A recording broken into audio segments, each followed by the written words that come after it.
Meanwhile, in Washington, they were waking up to the fact that the KLA was driving events in Kosovo. All of a sudden, there clearly were more players involved in this, and people that were not known to everybody. And I think that we were concerned by some of the activities of the KLA. I think one of the hard parts was trying to sort out what they were doing. We did know that they were involved in some provocative activity. On the other hand, it was also evident that what the Serbs were doing to the Kosovars was enough to provoke anything.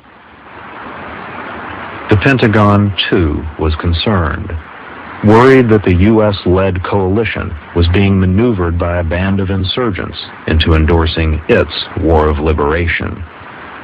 My concern was that if there was going to be any kind of action taken, it must be consistent with making sure that we were entirely neutral, that the KLA was not going to use NATO to serve its own purposes. And for many months, I made the statement that we will not be the Air Force of the KLA, that they must be willing to come to an agreement with Mr. Milosevic and his forces as such, and we were not going to intervene on their behalf as a military force. The alliance stood back. The Serbs followed form and moved in. A bloody summer counteroffensive ensued. And Kosovo fell into its grim, familiar cycle. Provocation, brutal Serb retaliation, and villages emptying as frightened Kosovars fled into the mountains. By the end of the summer, Albright was calling on a Washington wise man, Bob Dole, for help in keeping Kosovo on the radar. What Dole saw there convinced him that Washington needed to address the Kosovo question with new urgency. We'd go from village to village. You wouldn't hear anything but a dog barking. No sign of human life, no movement. And it was pretty obvious to us that, this was a tragedy in the making.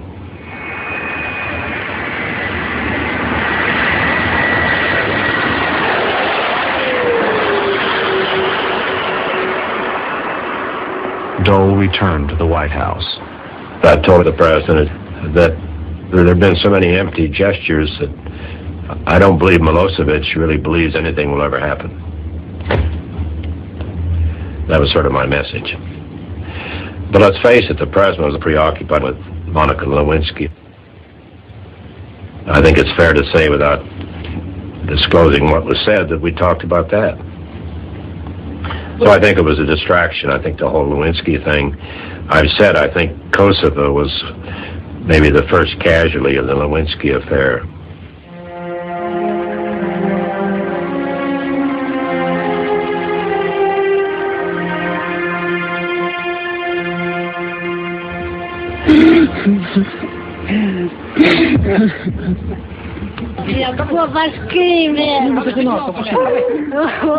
In Kosovo, the cycle of violence continued. Near the village of Gornje Obrinja, 14 Serb police were killed by Kosovar rebels. There was a predictably brutal Serbian response. 35 villagers were killed. The victims included women and children.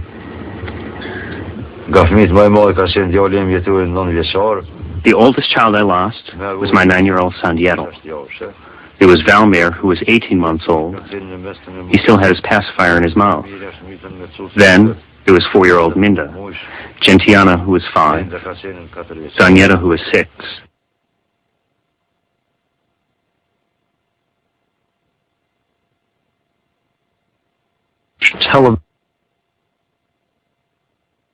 On scenes of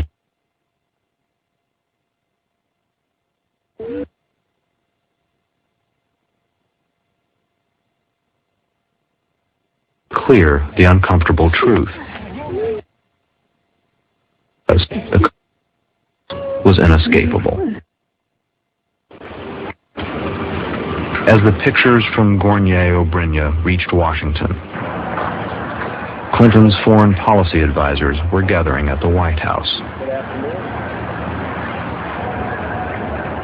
That day, there was a principals committee meeting, which I happened to be attending in person in Washington. The Times sat in the middle of the oak table in the middle of the Situation Room, like a silent witness of what was going on.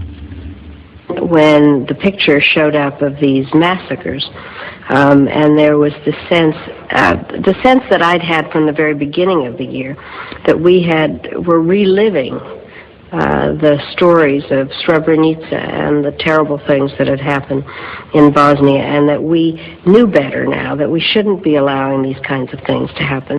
And it was one of those rare times where a photograph, just kind of a terrible photograph of that dead person in that village, was kind of a reminder of a reality, and it had a very real effect on the dialogue.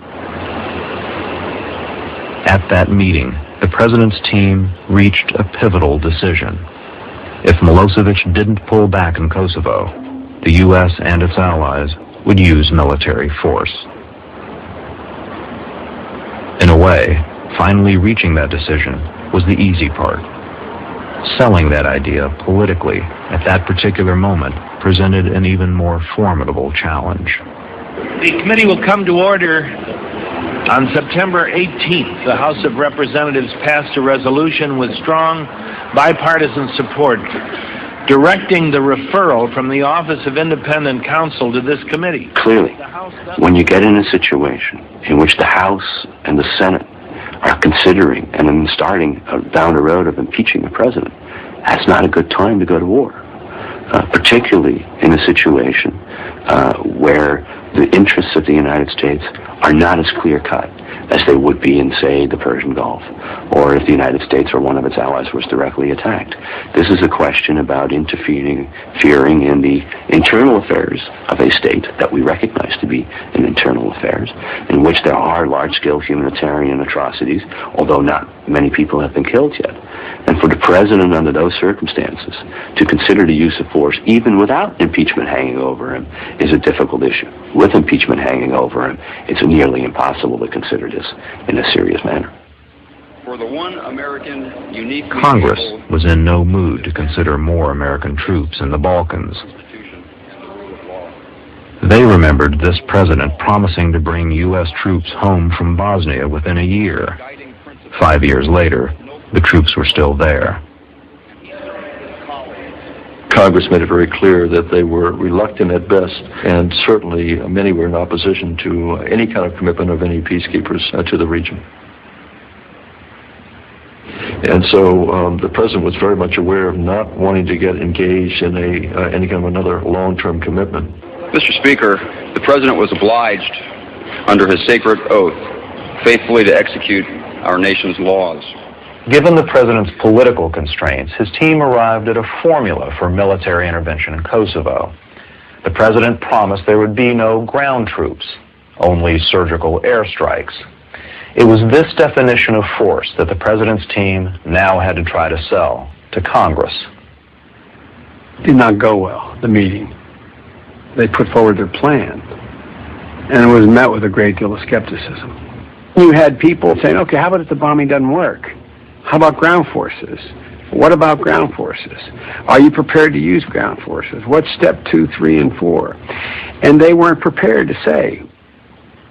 What happens, of course, is that the Congress says, you guys don't know what you're talking about. You don't have a plan B. You don't know what will happen if you use force from the air and Milosevic doesn't stop. He doesn't meet your demands. You don't have a plan B.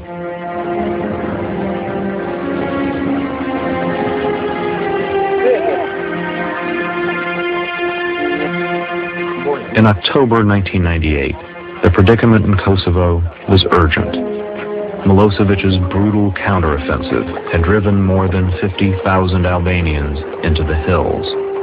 Winter was arriving.